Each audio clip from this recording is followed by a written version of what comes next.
বর্ষার দিনে কচুর ফুল তুলে এইভাবে যদি মুচমুচে পকোড়া তৈরি করে নেওয়া যায়, খাওয়াটাই কিন্তু জমে যায়। পকোড়াগুলো যেমন মুচমুচে হয়, খেতে ভীষণ ভালো লাগে। দেখুন কতটা লোভনীয় হয়েছে। অবশ্যই আপনারা বাড়িতে একবার এইভাবে কচু ফুলের পকোড়া তৈরি করে খেয়ে দেখবেন, খেতে খুব ভালো লাগবে। সঙ্গে যদি একটু টমেটো সস হয়, খাওয়াটাই কিন্তু জমে যায়। নমস্কার বন্ধুরা, আপনাদের সবাইকে অনেক অনেক স্বাগত জানাই কাজলি ভিলেজ ফুড রান্নাঘরে। প্রতিদিনের মতো আবারও নতুন একটা রেসিপি নিয়ে চলে এসেছি। আজকে এখানে দেখছেন আমার রান্নাঘরের পাশেই অনেক কচু গাছ। আর এই কচুর গাছ থেকে আমি কচুর যে মাঝখানে শীষেগুলো হয়, মানে ফুলগুলো হলুদ হলুদ, ওই ফুলগুলো তুলে আপনাদের সঙ্গে একটা পকোড়ার রেসিপি শেয়ার করবো। খেতে ভীষণ ভালো লাগে। আপনারা প্লিজ ভিডিওটা শুরু থেকে শেষ পর্যন্ত দেখতে থাকুন। আশা করছি আজকের রেসিপি আপনাদের অনেক বেশি ভালো লাগবে। আমার চ্যানেলে নতুন বন্ধু হয়ে থাকলে প্লিজ চ্যানেলটি একবার সাবস্ক্রাইব, লাইক, শেয়ার করে নেবেন। আর পাশে থাকা বেল আইকনটি একবার ক্লিক করবেন, যাতে সবার আগে নোটিফিকেশন গুলো আপনাদের কাছে পৌঁছে যায়। তাহলে চলুন এবার এখান থেকে কচুর ফুলগুলো তুলে নেব।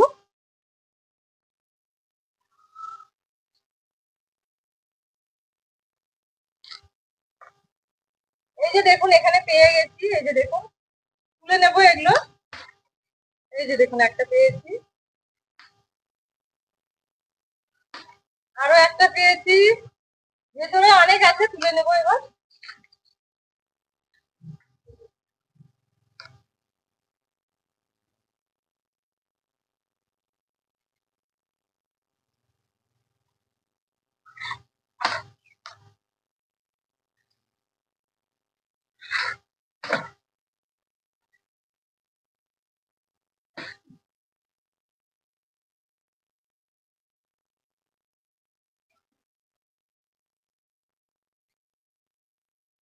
অনেকগুলো পেয়ে গেছি দেখুন। এই যে আর প্রচুর গাছগুলো দেখুন একদম আমার সমান, কতটা উঁচু উঁচু গাছগুলো দেখুন।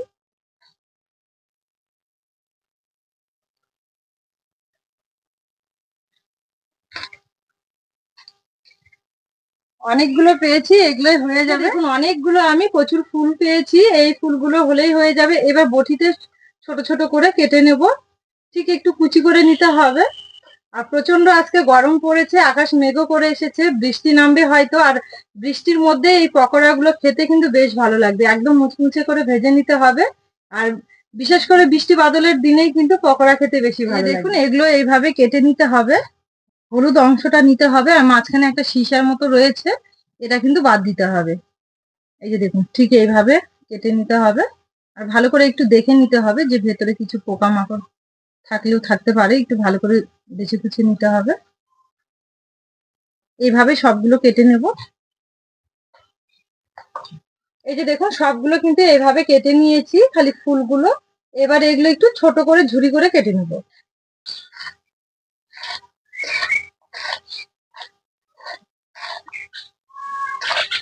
নিচে একটা কলার পাতা এই কারণে বিছিয়ে নিয়েছি, এই যে দেখুন ঝুরি করতে পড়ে যাচ্ছে, তো এখানেই রেখে দেব।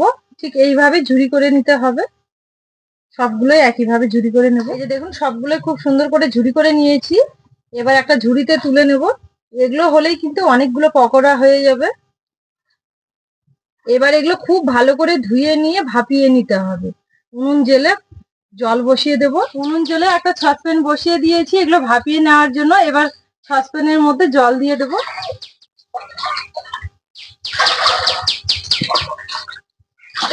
এবার ধুয়ে রাখা কচুর ফুলগুলো দিয়ে দেব।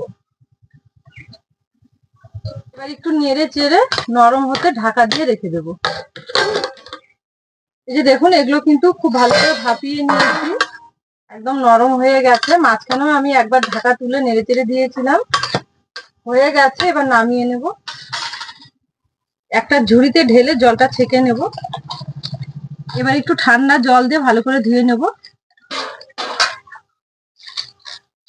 ঠান্ডা জল দিয়ে ধুয়ে একটু হাত দিয়ে চিপে নিয়েছি খুব ভালো করে। এবার একটা বড় বাটিতে নিয়ে নেব। এবার এর মধ্যে দেব দুটো পেঁয়াজ কুচি করে নিয়েছি, পেঁয়াজ কুচি।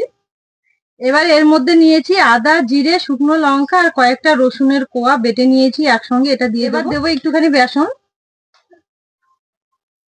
আর দেবো চালের গুঁড়ো। বেসনের তুলনায় চালের গুঁড়োটা একটু বেশি দিতে হবে, তাহলে খেতে ভালো লাগবে, একদম মুচমুচে হবে। আর দেবো স্বাদ মতো লবণ। আর দেবো পরিমাণ মতো হলুদ গুঁড়ো। আর দেবো একটুখানি গরম মশলার গুঁড়ো। আর দেবো একটু আমচুর পাউডার, আমার কাছে আছে একটু দিলাম, খেতে আরো ভালো লাগবে। কালারের জন্য দেবো একটুখানি কাশ্মীরি লঙ্কার গুঁড়ো। এখানে একটা লেবু কেটে নিয়েছি, এই লেবুর রসটা দিয়ে দেব। এখানে আমি গোটা একটা লেবুর রস দেব।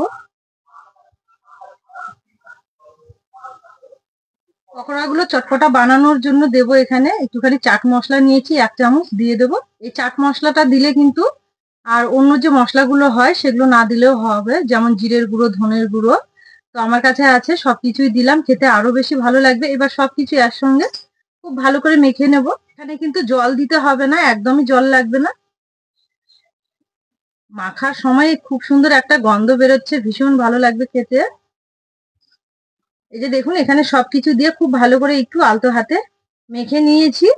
এবার সব শেষে এখানে একটা ডিম ভেঙে নিয়েছি, এবার ডিমটা দিয়ে দেব। আপনারা যদি মনে করেন যে ডিম দেবেন না, সেক্ষেত্রেও খুব ভালো হবে। এখানে আমি একটা ডিম দিলাম। ডিম দেওয়ার কারণে কিন্তু পকোড়াগুলো একদম ফুলকো ফুলকো হবে, বেশি ফাঁপা হবে, খেতেও ভালো লাগবে। ডিমটা দেওয়ার পর খুব ভালো করে মেখে নিতে হবে এইভাবে। এই যে দেখুন, ব্যাটারটা কিন্তু একদম পকোড়া ভাজার জন্য রেডি হয়ে গেছে। এবার উনুন জেলে তেল গরম করে এগুলো ভেজে নেব। পকোড়াগুলো ভেজে নেওয়ার জন্য কড়াইয়ে তেল দেব। তেল কড়াইয়ে দেওয়ার পর একটু ভালো মতো গরম করে নিয়েছি, এবার পকোড়াগুলো ছেড়ে দেবো।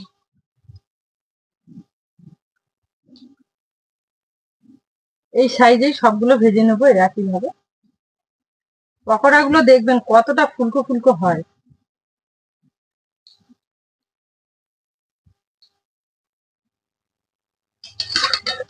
এই যে দেখুন, গাগুলো একটু শক্ত হয়ে গেছে, এবার উল্টে দেবো।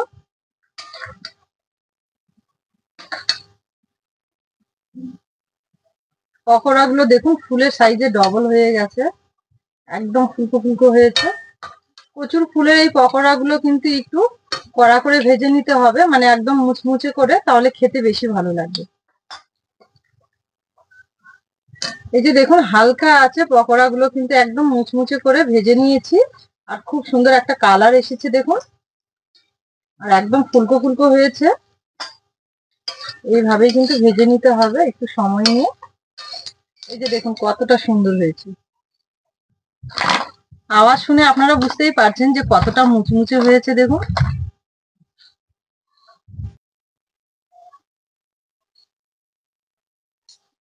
একইভাবে সম্পূর্ণ পকোড়াগুলোই ভেজে নেব। একদিকে লাল হয়ে এসেছে, উল্টে দেব। এবার কিন্তু একসঙ্গে অনেকগুলো দিয়েছি, সবগুলোই দেখুন কতটা ফুলকো ফুলকো হয়েছে।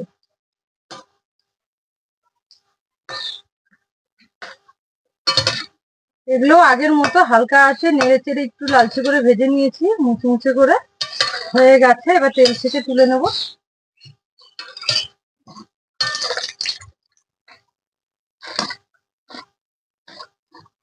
আমি আগে আপনাদের বলেছিলাম যে এই ফুলগুলো দিয়ে কিন্তু অনেকগুলো পকোড়া হয়ে যাবে।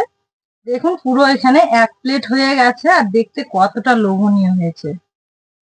এই কচু ফুলের পকোড়া যদি না খেয়ে থাকেন, একবার অবশ্যই তৈরি করে খেয়ে দেখবেন, নাহলে কিন্তু খুব মিস করবেন। খেতে খুবই ভালো লাগে, বাড়ির সকলেই কিন্তু খুবই প্রশংসা করবে। একবার শুধু তৈরি করে খাওয়াবেন, দেখবেন তারা কিন্তু বারবার তৈরি করে দিতে বলবে, এতটাই খেতে ভালো লাগে।